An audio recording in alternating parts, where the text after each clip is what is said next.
Bonjour, je m'appelle Jean-Pierre Caporossi, je suis coordinateur du département chanson. La chanson, c'est un terme à la fois familier puis au contour un petit peu flou. C'est déjà la rencontre entre une voix, un texte et une musique. Ce qu'on va retenir plus particulièrement en chanson, c'est le fait de comprendre le texte qu'on raconte. Le texte ne peut pas être uniquement prétexte à musique. Une autre des caractéristiques de la chanson, elle est plus francophone, celle-ci, c'est que c'est vraiment considéré comme une esthétique à part entière. La chanson, c'est quelque chose qui accompagne nos vies, dès le plus jeune âge. Tout le monde peut chanter. Mais si on veut pousser un petit peu plus loin la pratique, bien sûr qu'on peut se former à la chanson. Et à travers la chanson, on peut se former à plein de choses.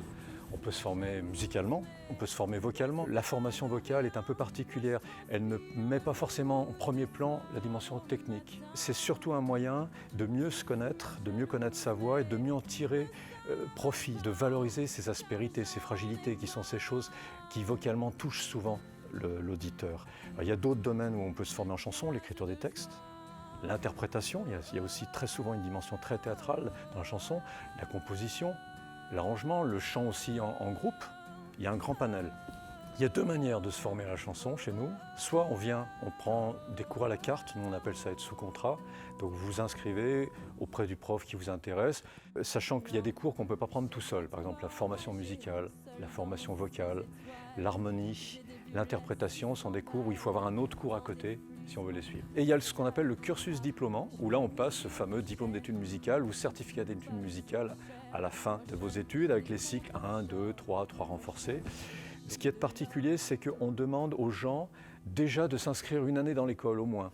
Alors dans l'école, pas forcément dans notre département. Par exemple, si vous vous inscrivez au mois de septembre, vous prenez un cours, vous pouvez très bien au mois de janvier candidater, mais il faut qu'on vous connaisse déjà un petit peu. Il y a les cours, les dispositifs du cours qui sont au centre de la vie du département, mais il y a aussi beaucoup de projets qui s'y font et il y a beaucoup de diffusion, que ce soit dans l'école, on a régulièrement des soirées dans l'école, et également des partenariats de diffusion à l'extérieur. Donc on travaille avec les salles de spectacle ou les lieux chansons de la métropole.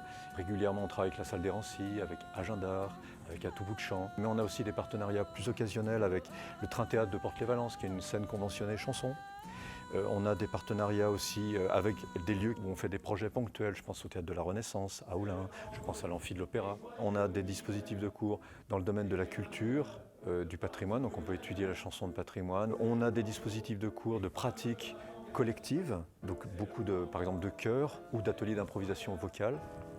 On a des dispositifs qui touchent la pratique instrumentale d'accompagnement en guitare et en piano en particulier.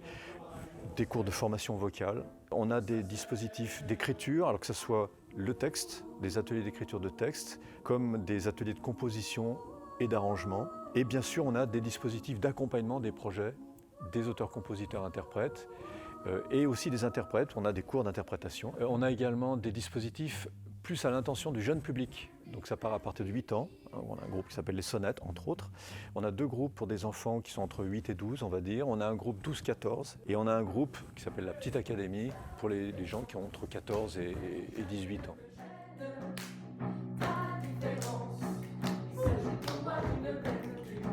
Je pense que j'ai fait à peu près le tour.